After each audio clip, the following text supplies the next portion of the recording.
कर लूं, कुछ पेटेंट्स मेरे नाम हो जाए तो मैं बहुत अमीर बन सकता हूँ। लेकिन क्या आपको निकोला टेस्ला की लाइफ के बारे में पता है? निकोला टेस्ला के नाम पर 300 पेटेंट्स थे।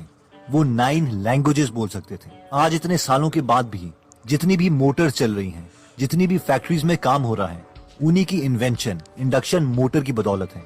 हमारे घर में बिजली उन्हीं की डिस्कवरी की वजह से आई है।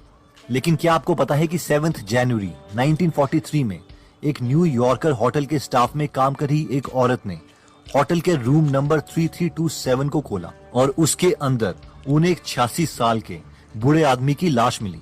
और वो लाश निकोला टेस्ला की थी, जो उस होटल में पिछले 9 सालों से रह रहे थे। निकोला के पास आखिरी दिनों में कोई पैसे नहीं थे और वो काफी टाइम से सिर्फ दूध और बिस्किट पी के अपनी जान बचा रहे थे।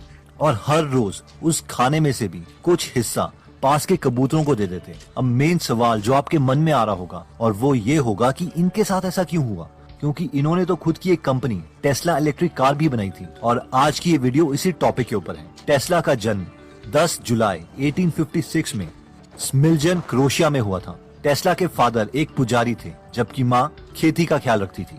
टेस्ला के दोनों पेरेंट्स एक अच्छी फैमिली में से थे। टेस्ला का एक बड़ा भाई था और 3 बहनें थी। टेस्ला अपने बड़े भाई डेन के साथ बहुत खुश होकर रहते थे और उनके साथ पक्षी पकड़ते, मछलियां पकड़ते और बाकी गेम्स खेलते। लेकिन जब निकोला 7 साल के हुए तो निकोला के बड़े भाई डेन की घोड़े से गिरकर मौत हो गई।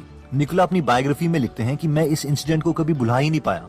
मुझे हमेशा अपने भाई की मौत का सीन याद आता रहता था। उन्हें ऐसा लगता था कि उनके पेरेंट्स उनके बड़े भाई से ज्यादा प्यार करते थे और उनकी मौत के बाद वो टेस्ला को भूलने लगे थे।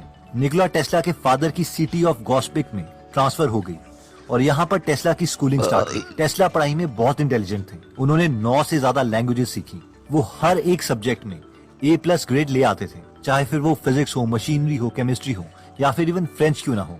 सारे टीचर्स टेस्ला को बहुत अटेंशन देते, जिसकी वजह से बाकी स्टूडेंट्स उनसे चिढ़ने लगते। वो इतनी मेहनत करते थे कि उन्होंने 4 साल की स्कूलिंग 3 साल में कंप्लीट कर ली। स्कूलिंग के बाद जब टेस्ला घर पहुंचे तो उन्हें कॉलरा नाम की बीमारी हो गई थी, जिससे उनकी मरने वाली हालत हो गई। टेस्ला के डैड को लगा कि वो मर सकते हैं और अपने बेटे की खुशी के लिए उन्होंने टेस्ला से कहा कि तुम जो बनना चाहो वो तुम बन सकते हो और मैं तुम्हें पुजारी बनने के लिए मजबूर नहीं करूंगा। और लकीली टेस्ला कॉलेरा से रिकवर हो गए और उन्होंने ऑस्ट्रिया में पॉलिटेक्निक ज्वाइन कर लिया। पॉलिटेक्निक में उनके साथ एक लाइफ चेंजिंग इवेंट हुआ।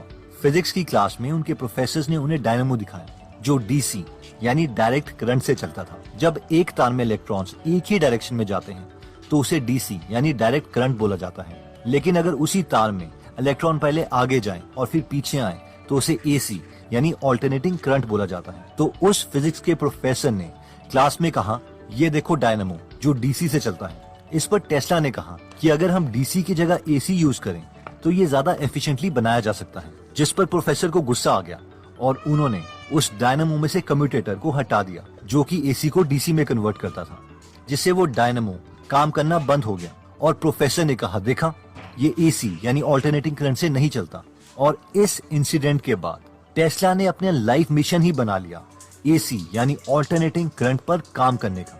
और उनकी पूरी लाइफ की मैक्सिमम डिस्कवरीज AC से ही रिलेटेड हैं। अपने कॉलेज के फाइनल ईयर तक आते आते टेस्ला स्टडी से बोर हो गए और उन्होंने जुआ, ताश वगैरह खेलना स्टार्ट कर दिया और कॉलेज बीच में ही छोड़ दिया। अपनी फादर की डेथ के बाद उन्होंने ब्यूडापेस्ट में एक अमेरिकन टेलीफोन एक्सचेंज पर काम करना शुरू किया, जहां पर वो खंभों पर चढ़कर टेलीफोन लाइंस को ठीक करते हैं। टेस्ला इमेजिनेशन में बहुत अच्छे थे। वो कहते हैं कि पार्क में चलते चलते भी वो पूरी मशीन इमेजिन कर लेते थे, उसका एक एक पार्ट, वो कैसे घूमेगी, कैसे काम करेगी, एक्सेट्रा। तो एक बार पार्क में चलते चलते उन्होंने एक बहुत ही फेमस कॉन्सेप्ट सोचा, जो आजकल के हर इलेक्ट्रिकल इंजीनियर को पता है, जिसे AC मशीन्स चलती हैं, और वो था रोटेटिंग मैग्नेटिक फील्ड्स। इस समय थॉमस एडिसन भी अपने बिजनेसेस में काफी सक्सेसफुल हो चुके थे। उस वक्त एडिसन की कंपनी अमेरिका और पूरे यूरोप में अमीर लोगों के घर में अपनी DC करंट से लैंप लगवाती थी और रोशनी देती थी, जिससे वो काफी पैसे कमा रहे थे। टेस्ला एडिसन को सेंट्रल स्टेशन में एक लेबोरेटरी में मिले और एडिसन ने टेस्ला से पूछा कि उन्होंने कभी किसी इंसान को खाया है। ऐसा एडिसन ने टेस्ला से इसलिए पूछा क्योंकि जहां पर टेस्ला रहते थे उनके पास एक गांव में लोग मानते थे कि ड्रैकुला अभी भी जिंदा है। एडिसन ने टेस्ला को अपनी कंपनी में नौकरी दे दी टेस्ला को एडिसन का काम करने का स्टाइल बहुत ही अजीब सा लगता था, क्योंकि एडिसन हर परम्यूटेशन कॉम्बिनेशन लगा के डिस्कवरीज करते थे, जबकि टेस्ला को लगता था कि ये टाइम वेस्टिंग है, क्योंकि एक दो फिजिक्स की छोटी इक्वेशंस को यूज करके एडिसन अपना काफी टाइम बचा सकते थे। इस वक्त तक टेस्ला एक सक्सेसफुल एसी इंडक्शन मोटर बना चुके थे और ये उन्होंने एडिसन को बेचने की सोची, लेकिन एडिसन को वो बिल्कुल पसंद नहीं आई और उन्होंने उस प्लान को रिजेक्ट कर दिया। एडिसन ने टेस्ला से कहा कि अगर वो उनके इक्विपमेंट्स को रीडिजाइन करके उन्हें ज्यादा एफिशिएंट बना लें तो वो उन्हें $50,000 देंगे। टेस्ला ने कुछ ही दिनों में एडिसन के इक्विपमेंट को रीडिजाइन किया और एडिसन से अपने $50,000 मांगे, जिस पर एडिसन ने हंसते हुए टेस्ला से कहा, क्या यार, ये एक अमेरिकन जोक था, तुम तो बहुत नासमझ हो, ये भी नहीं समझे। टेस्ला को ये बात अच्छी नहीं लगी और उन्होंने जल्दी ही एडिसन की नौकरी छोड़ दी।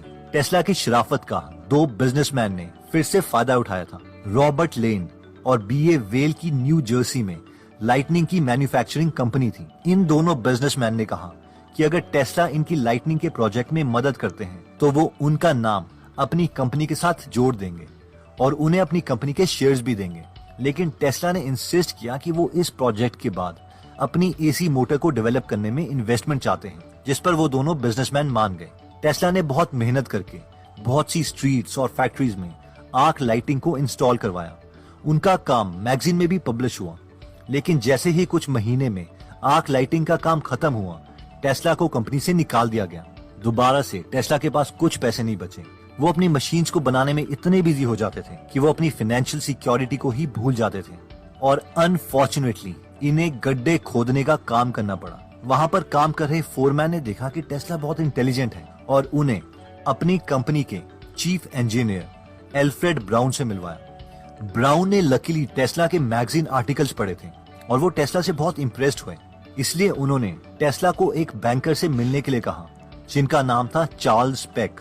ब्राउन ने कहा कि अगर टेस्ला पेक को इम्प्रेस कर देंगे तो पेक उन्हें उनके काम के लिए फंडिंग दे सकते हैं। उस वक्त एक अंडे को सीधा खड़ा करना एक बहुत ही बड़ी स्किल मानी जाती थी और टेस्ला ने कुछ ऐसा ही किया। टेस्ला ने एक ब्रास का अंडा बनवाया और उसके आसपास अपने एसी सर्किट्स लगा दिए। जब उस एसी सर्किट ने रोटेटिंग मैग्नेटिक फील्ड प्रोड्यूस करी तो वो ब्रास का अंडा घूमने लगा और एकदम सीधा घूमता रहा। इससे पेक बहुत इम्प्रेस हो गए और इन तीनों ने, टेस्ला, पेक और ब्राउन ने मिलकर एक कंपनी खोली जिसे नाम दिया गया टेस्ला इलेक्ट्रिक कंपनी। अगले 15 सालों में टेस्ला ने बहुत इन्वेंशंस करी और बहुत काम पेटेंट करवाया। 1888 में टेस्ला ने एक स्पीच दी जिसका नाम था a new alternating current motor, जिसमें उन्होंने पहली बार दुनिया को दिखाया कि इलेक्ट्रिसिटी सिर्फ लाइट्स के लिए ही नहीं बल्कि अप्लायंसेज और फैक्ट्रीज में मशीन्स के काम भी आ सकती है। ये लेक्चर बहुत ही फेमस हुआ। वेस्टिंग हाउस के एक इन्वेस्टर बहुत जल्दी टेस्ला से मिलने आए क्योंकि वो समझ गए थे कि टेस्ला बहुत बड़ी इन्वेंशंस करने वाले हैं। वेस्टिंग हाउस ने टेस्ला को कहा कि वो टेस्ला को $5,000 देंगे, 20,000 के स्टॉक ऑप्शंस देंगे और हर एनर्जी प्रोड्यूस करने के लिए $2.5 देंगे एज अ रॉयल्टी। टेस्ला और वेस्टिंग हाउस के इंजीनियर्स ने एसी मोटर के डिजाइन को इम्प्रूव करने के लिए काम करना शुरू किया। ऑल्टरनेटिंग करंट की तरक्की देख के एडिसन को बहुत गुस्सा आया और वो चाहते थे कि लोग उनकी कंपनी से डीसी इक्विपमेंट्स लें, इसलिए उन्होंने एक चाल चली। उन्होंने एक इलेक्ट्रिक चेयर बनाई जिससे लोगों को करंट देके मरवाया जा सके। उसके बाद उन्होंने विलियम कैमलन नाम के एक अपराधी को चूज किया। इस अपराधी को वैसे भी मौत की सजा होनी थी क्योंकि इसने अपनी वाइफ का मर्डर किया था, इसीलिए विलियम को इस चेयर को यूज करके मारा गया जिसमें ऑल्टरनेटिंग करंट यूज किया गया। पहले विलियम के मुंह से झाग निकली, उसके बाद उनकी बॉडी हार्ड हो गई। सब उसकी मौत को देख के हैरान हो गए थे और उन सब लोगों को बताया गया कि इनको मारने के लिए ऑल्टरनेटिंग करंट यूज हुआ है, इसलिए ऑल्टरनेटिंग करंट खराब है। उसके बाद भी एडिसन नहीं रुके। उन्होंने 24 कुत्तों को एसी से टॉर्चर किया, एक घोड़े को एसी करंट देके मार दिया और एक फीमेल एलिफेंट को भी करंट देके मरवा दिया और उस पर एक शॉर्ट मूवी बनाई और सबको दिखाया कि ऑल्टरनेटिंग करंट कितना खतरनाक है। लेकिन टेस्ला नहीं रुके और उन्होंने एसी मोटर्स का डिजाइन पूरा किया। 1890 में टेस्ला को the American institute of electric engineers का वाइस प्रेसिडेंट बना दिया गया। उन्होंने बहुत सी डिस्कवरीज करी। उन्होंने ऑसिलेटर्स बनाए जिसकी मदद से फ्रीक्वेंसी को चेंज किया जा सकता है, कंडेंसर बनाया, इलेक्ट्रिक मीटर बनाया, इवन एक्सरेज पर काम किया। टेस्ला पहले इंसान थे जिन्होंने बताया था कि एक्सरे हमारी बॉडी के लिए खतरनाक हो सकता है। टेस्ला ने यह भी दिखाया कि किस तरीके से इलेक्ट्रिसिटी को बिना तारों के ट्रांसफर किया जा सकता है। To it powers up. And the closer I get to it, the more it powers up. Tesla एक हाथ से हजारों वोल्ट्स की तार पकड़ लेते हैं और दूसरे हाथ से बल्ब, और फिर वो बल्ब जलने लगता। लोग पूछते कि उन्हें करंट क्यों नहीं लग रहा, जिस पर टेस्ला बोलते कि उन्होंने एसी की फ्रीक्वेंसी बहुत इंक्रीज की हुई है, जिसकी वजह से करंट उनकी बॉडी से नहीं बल्कि उनकी स्किन से ट्रांसफर हो रहा है, और इसे स्किन इफेक्ट भी बोलते हैं। टेस्ला अपने काम में इतना बिजी हो जाते हैं कि वो अपनी इन्वेंशंस को पेटेंट करवाना ही भूल जाते हैं, और लोग उन्हीं के टेक्नोलॉजी को यूज करके कुछ नया इन्वेंट कर देते। For example radio.